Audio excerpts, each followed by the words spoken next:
Hello and happy Monday to all my return viewers and all my new viewers. Um, a lot of you guys already know that my channel is undergoing several changes. One of those changes is I decided to do Mental Massage Monday every other Monday instead of every Monday. And on those Mondays in between, I will be either doing a book review or something random like story time. Like today, I'm going to do story time today. So I want to tell you guys a story about how a group of dogs alerted me that the man I was dating was not the one for me. Okay, so so I have been dating this guy for about a month or so. Okay, we went on not our first date, but it was like a random meetup, and we was like, okay, let's just go to the park. So I'm driving a car. We pulled into the park. Mind you, when we pulled into the park, there is not one dog in sight, not one. So I proceed to pull in, you know what I'm saying? And I parked in the area that was right in front of a grassy area, like a long grassy island, right? I'm gonna say like no less than 30 seconds. I mean, I didn't even get to turn my car engine off all the way. Before the next thing we knew, dogs were coming from all directions. It was a total of maybe 10 or more dogs. I kid you not. They just suddenly came from this way, that way, and all around. And they got right in front of the car that we were parked in. And they start dropping stinky loads simultaneously, all at the same time. I promise you. It was like nothing I've ever experienced in my life. Now, me and the guy, we're still good friends. So one day I'll have him to come here and I'll look at my eyelid, my makeup running. But anyway, one day I'll ask him to come here and we'll do it live together. And we'll talk about it. He'll tell you, like, I looked at him and I said, oh my gosh, this must be a sign. And we laughed it off, right? But in hindsight, okay, I continued on with the relationship. We stayed together for maybe a year, you know what I'm saying? And I won't say much about how that went, but I will say I did get other signs along the way. But looking back in hindsight, I was like, yeah, that was when I told him that was a sign, I was joking. But I look back, I'm like, that was definitely a sign. There is no way so many dogs would just come out of nowhere and at the same time, every single dog had to do number two. In front, I mean, this was a long grassy island. They could have went this way, that way. They could have went north, southbound, but they decided to all like they had a meeting and said, "Let's go in front of the car right here. That's a nice looking car." And they just started dropping stinky. It was the ugliest and the most disgusting thing because there were big dogs, small dogs, all kind of dogs, just taking it up at the same time right there in front of the car. So that should have been a sign for me, right? That should have told me like back up, like you might want to withdraw your energy from this relationship. But I continued on. And then as I continued on, I got more signs. One of the other signs I got, it did not involve the dog, but it involved the dog crap. So when we started getting more into our dating, we would go like strolling down to the store or just going walking somewhere, right? Each and every time I went somewhere with this man, he stepped in dog shit. Each and every time, there was not one time that he did not step in dog crap when we were walking somewhere together. And there was a couple of times where I even told him, like, I see it, okay? I'm like, what, watch out. Before I can say watch out good, he's already stepping in it. And it's like, I'm looking like, and then there was one time when I had a conversation with him and I said, you might want to take this as a life lesson. In life, you have to watch where you are going, or else you're going to continue stepping in crap. And he said to me, he was like, so you want me to walk down with my head down, walk down? I don't want to look down. I want to hold my head up high. Good. I'm like, hold your head up high. But when you hold your head up high, your head should not be in the clouds to where if you're holding your head up and you're looking forward, you see what's ahead of you. If there's a big pile of dog crap, you know what I'm saying, a couple of steps ahead and you're looking forward, you're going to see the dog crap. And there was a couple of times when I was walking and I'm like, did you just not see that I diverted from that way we were walking? Why did you not look? What in your head prevented you from noticing that there was dog crap coming up that you could avoid stepping in? Okay, then there was times that he came over to my house after he just stepped in some dog crap and tracked it all on my carpet. So I'm like, there were several signs, and like I said, we kept arguing about it because I was always telling him, especially when he bring that crap in my house. And you stepped in dog crap outside. You come into my house to track it on my carpet.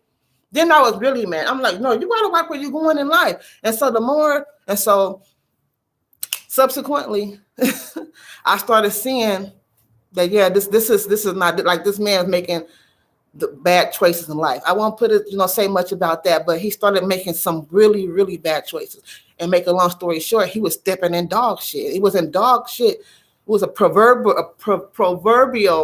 pieces of dog shit that he was stepping in. It was like, you know what I'm saying? He was stepping in. It was like, come on now. These are signs that you're in life and you're not watching where you're going. And not only are you not watching where you're going, but you're stepping in mess and you bringing it for somebody else to have to clean up. So that's my story. That's my story of how I got the sign. Like, I saw the sign. It should have opened up my eyes when I saw the sign, but it didn't open up my eyes. So now I'm more careful. I'm single because I date, I talk to people, but if I start to see signs, honey, I'm not going to say if I see a sign, I'm going to automatically cut things short and say, I can't talk to him. I seen a sign, because it may not really be a sign. It may be me overthinking. But if I see a sign and the next thing you know, I see another sign, and then and you continue to show me signs that this relationship is not going to work, I will back the heck up out of there. And I'd be like, we could be friends. Like, one thing about me, not to toot my own horn, but toot, most of the guys I've ever talked to and dated, they always want to stay in contact. They know we're not going to do nothing else. They already know we're stuck on a friendship zone, because you've any chance of having a relationship with me, you have killed that chance off, honey. But we can be friends, So like I said, I'm going to talk to the guy next time we talk. I'm going to invite him over. I'm going to say, come on, let's do a YouTube video. Let's tell these viewers about the time when we were on a date and we were sitting in the car and all these dogs came and started crapping in front of us. Like, if that wasn't a sign, I don't know what is. Like, I believe that the universe does send us signs. I believe that. And I should have paid attention to that, because had I paid attention to that little one sign, you know how much shit I could have avoided? Like, literally, I could have avoided so much sugar, honey, iced tea coming from this guy. And I didn't. But because I was trying to give him a chance. I was trying to, not be judgmental and all that. But no, sometimes you have to judge. I'm sorry to say, but judging is a part of self-care. I mean, when it comes to where you have to protect the energy that's in you, you have to protect your energy. You got to protect your peace. So yeah, you have to look at people that's coming into your life, and you have to not judge them about how they, according to what they like and who they are. But if they're bringing dog, sugar, honey, iced tea into your house and dragging it on the floor, honey, why are you not watching where you're going on the street when you're walking down the street? You can see, if you're looking ahead, you can see that there's dog shit. You can see that you're coming up on a pile of dog shit. Why are you not going to step around it? Why would you step into it? What's in your head to where you're not watching where you are going in life? Right? And only the dog shit, I'm sorry for cursing, but I just curse, That dog shit was just a eye-opener. But the main the lesson in life is that if you're not watching where you are going, you're going to be stepping in shit for the rest of your life that you have to clean up. And then how dare you make somebody else got to clean up? Start watching. No, don't walk with your head down. Hold your head up, but don't have it in the clouds. You have to have your head up to look forward. Watch where you are going. Forward movement is good, but you have to watch what's ahead. Look at what's ahead. Look at the warning signs. Pay attention to what's in your surroundings. You understand? Because a woman like me, the way I'm going to see it, if you're not doing that, if you're not paying attention and you're not looking at the signs and you're not being careful, you're not going to be with me, because I'm not going to be cleaning up the shit you stepping in for the rest of my life. If you can't watch where you're going, I don't even, what can I do with that? I'm not saying be super like alert. You need to be super alert. Yeah, that's what I'm saying. You need to be super alert on what you're doing, the choices that you are making, the people you are dating. Because if you're not, honey, they're going to be stepping on crap outside in the world, and they're going to be bringing it back to you.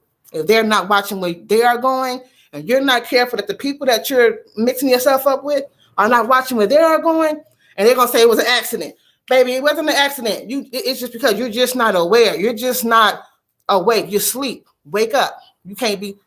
But then some people, they just like to be sleeping life. They don't want to wake up. They want to sleep the rest of their life. If you want to sleep the rest of your life, cool. Take a nap. Go to sleep. But sleep over there. You can't sleep here. Like, I can't deal with none of that. So anyway, I'm gonna sign off. This has been Girl Queen I'm Unique, aka Anita Tequila, and I want to thank you guys for watching, listening, and I hope that you guys learn from my mistakes.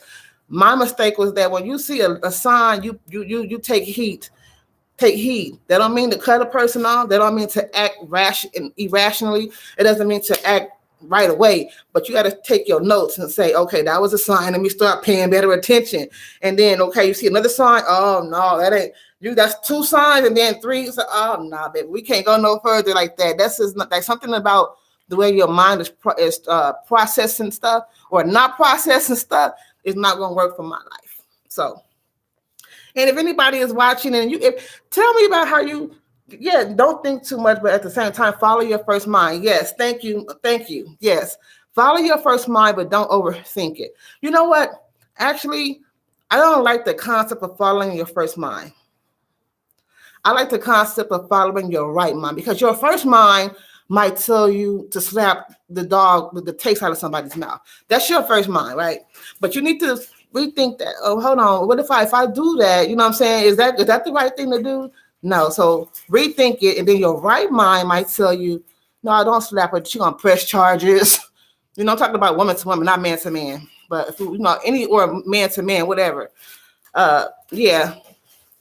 I would like to say follow your right mind, not always your first mind, because sometimes your first mind is it's a thought sparked by emotions. And our emotions can get us in some bad situations sometimes if you're not careful, But thank you for your feedback. How do y'all know Mon Ross? Thank you for your feedback, and thank you for for dropping you a comment right there.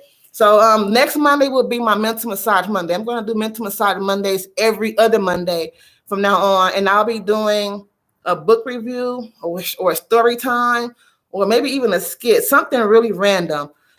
And the Mondays in between that. So I'm going to head over to TikTok, and then I'm going to head over to Facebook and talk to some people over there. I want to thank you guys for tuning in. And this has been who again? Your girl, Anita Tequila, aka Queen I'm Unique. Till next time. Peace.